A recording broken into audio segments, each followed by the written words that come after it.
सणवार साजरे करताना दिव्यांगांचा सहभाग सहसा कमी दिसतो. मात्र यंदाची रंगपंचमी नाशिकमध्ये एक वेगळाच आनंद घेऊन आली आहे. हम किसी से कम नहीं हे सिद्ध करत शहरातील दिव्यांगांनी रंगोत्सवात उत्साहाने भाग घेतलाय.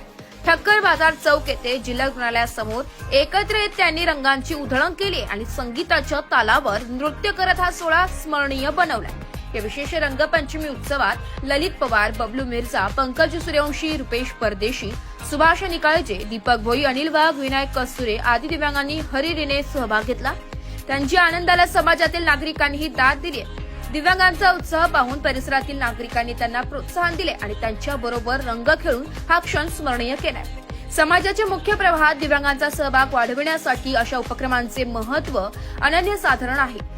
या रंग उत्सवाने दिव्यांगांच्या आत्मविश्वासाला नवे बळ दिले आणि समाजानेही त्यांच्यासोबत रंग खेळत सहभाव व्यक्त करत एकोप्याचा सुंदर संदेश दिलाय.